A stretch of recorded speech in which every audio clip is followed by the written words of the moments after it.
एक ओर है दंड नायक का प्रचंड स्वरूप और दूसरी ओर परम भक्त का महान रूप। क्या होगा इस युद्ध का परिणाम? मैं नहीं जानता कि हनुमान को मुझसे शिक्षा दिलाने में लाभ क्या है, परंतु मैं निर्णय ले चुका हूं। निर्णय बदला जा सकता है देव, परंतु दिया हुआ वचन नहीं तोड़ा जा सकता। और मैं देवी अंजनी को वचन दे चुका हूं कि आप दोनों दो धारी तलवार की भांति है इंद्रदेव।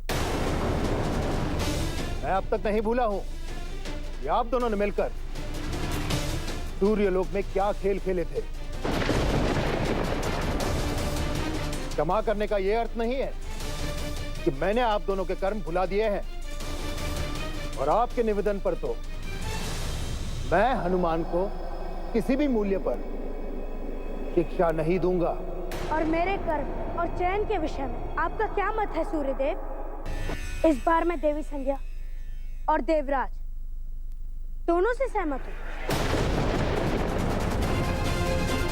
आपका प्रकाश पाना हर जीव का अधिकार है, और आपकी शिक्षा का प्रकाश पाना हर बालक का अधिकार है।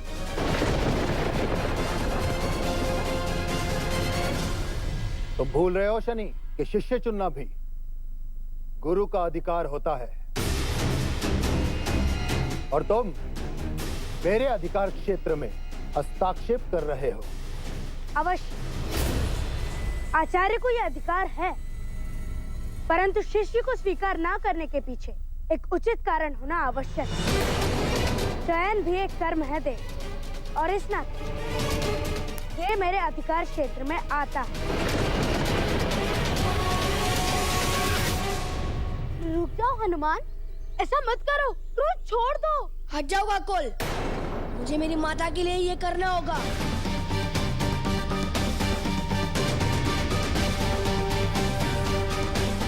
कितने प्रयास किए मैंने सूर्यदेव को मनाने के, परंतु उन्हें स्वीकार ही नहीं। ये बात मैं अपनी माता को नहीं बता सकता। सूर्यदेव ने मुझे शिष्य स्वीकार नहीं किया, इसीलिए मैं समस्त सूर्यलोक को उखाड़ कर अपनी माता के सामने प्रस्तुत कर दूंगा। फिर स्वयं सूर्यदेव ही मेरे माता को उत्तर देंगे क्यों मैं शिष्य के रूप में स्वीकार नहीं।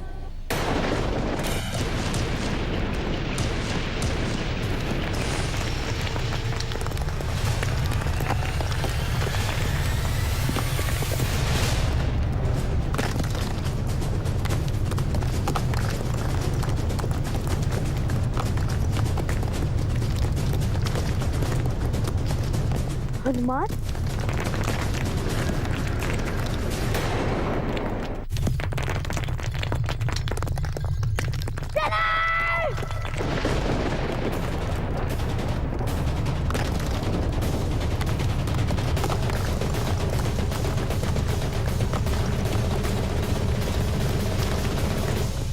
यदि इस भूचाल के पीछे हनुमान का हाथ, तो अब सूर्य देव को समझाना असंभव होगा देवी।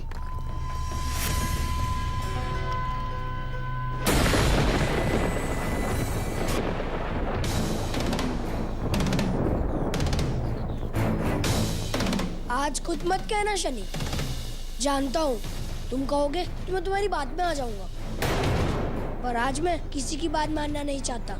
परंतु तुम ये तो बताओ कि तुम ये सब क्यों कर रहे हो? इस धरातल ने तुम्हारा क्या बिगाड़ा है? सूर्यलोक को मैं उखाड़ कर अपनी माता के सामने प्रस्तुत कर दूंगा, ताकि सूर्यदेव स्वयं उन्हें उत्तर दे सके कि क्यों उन्हें मैं शिष्य के रूप में अस्वीकार हूँ। मैं अपनी माता से दृष्टि मिलाकर नहीं कह सकता कि उनके पुत्र को एक और आचार्य ने शिक्षा देने से मना कर दिया। मैं तुम्हारी पीड़ा समझता हूँ हनुमान, परंतु तुम्हें भी मुझ पर विश्वास करना होगा। परंतु हनुमान ने जो किया उसके पश्चात भी तुम सूर्यदेव को कैसे मना पाओगे शनि?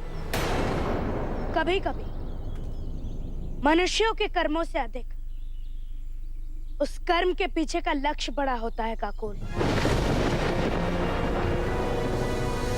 हनुमान ने जो अभी अभी करने का प्रयास किया तुम देख चुके हो शनि? या अब भी तुम चाहते हो कि मैं इस उद्दंड को शिक्षा दूं? जो हमारी इच्छा के विरुद्ध कार्य करे, हम उसे उद्दंड समझ ही लेते हैं ना देव।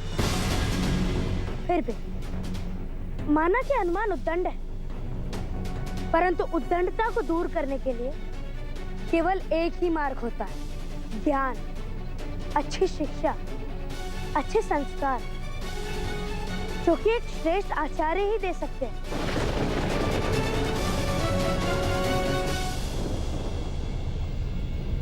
हनुमान को शिष्य अस्वीकार कर देने का कारण ना आपका बिगड़ा हुआ स्वास्थ्य था और ना ही समय की कमी। स्वास्थ्य आपका ठीक हो चुका है और समय का उपाय हनुमान आपको बता चुका है। तो फिर ऐसा कौन सा कारण है कि आप हनुमान को अपना शिष्य स्वीकार नहीं कर रहे हैं?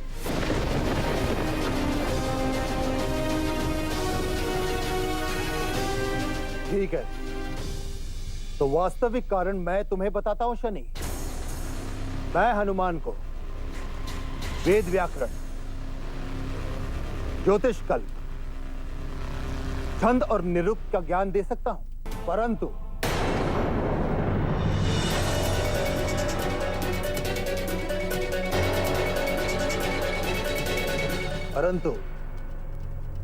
मैं उसे अष्ट सिद्धियों का दैव्य ज्ञान नहीं देना चाहता। सूर्यदेव का प्रस्ताव अनुचित नहीं है। हनुमान के लिए व्याकरण और अन्य ज्ञान पर्याप्त होगा।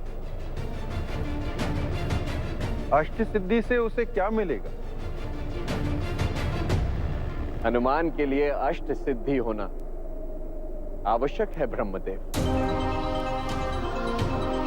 क्योंकि हनुमान के प्रारब्ध में कई चुनौतियां आने वाली हैं,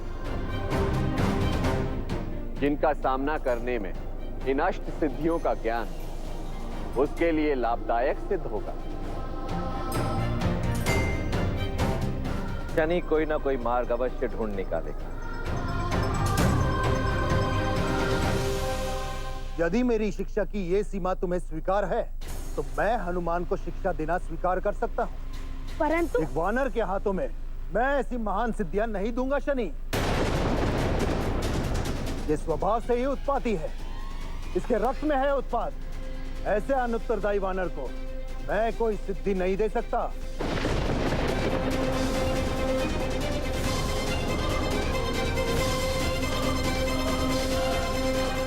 हनुमान अपनी किसी शक्ति का अनुचित प्रयोग नहीं करेगा देव।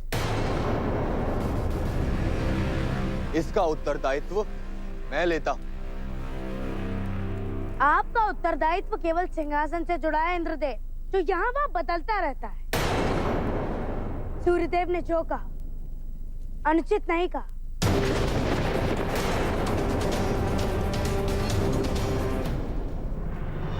इंद्रदेव मेरे हित की बात कर रहे हैं और तुम उन्हें रोक क्यों रहे हो शनि? तुम नहीं चाहते ना कि मुझे अष्ट सिद्धियां मिले? तुम मुझसे ईर्ष्या रखते हो। अर्थात इससे पहले तुमने जो कहा वो झूठ था, छल था। अपने मन की बात बोल चुके हो, तो मेरे शब्दों का भी अर्थ समझ लो हनुमान। मैं सूर्यदेव को धन्यवाद देना चाहता हूँ कि उन्होंने सब कुछ इतना सरल बना दिया। शिष्य चुनना गुरु का अधिकार होता है और मैं आपकी सारी बनाई सीमाओं को स्वीकार करता हूँ, परंतु सीमाएं तो होती ही इसलिए कि वो टूटती है। अब आप ही बताइए सूर्यदेव कि हनुमान ऐसा क्या करे कि आप अपनी शिक्षा की सीमा खोल दें।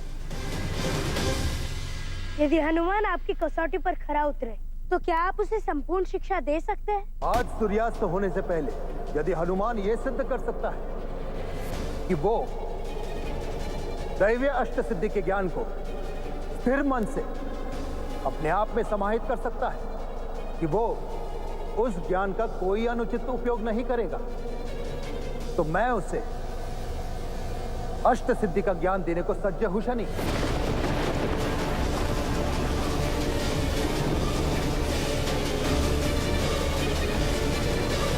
मैं वचन देता हूँ सूर्यदेव मुझे वचन नहीं, प्रत्यक्ष प्रमाण चाहिए।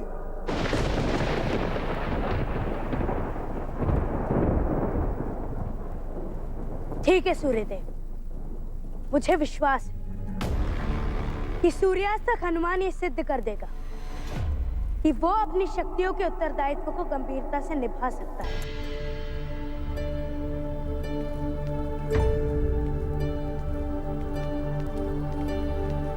शनै,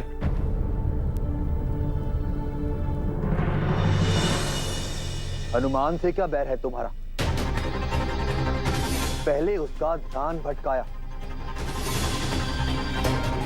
ताकि मैं उस पर वज्र से प्रहार कर सकूं, और अब उसके समक्ष इतनी बड़ी चुनौती रखवा दी तुमने शनै। कैसे संध्या तक वो सिद्ध करेगा कि वो अष्ट सिद्धि धारण करने का पात्र है?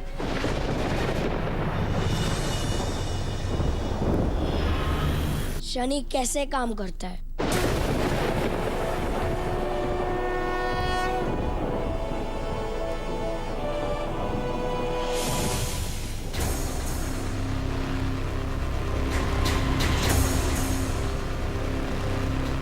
शनि हमें अवसर देता है, हमारे सामने परिस्थितियां उत्पन्न करता है। अवश्य देवराज सहायता करेंगे।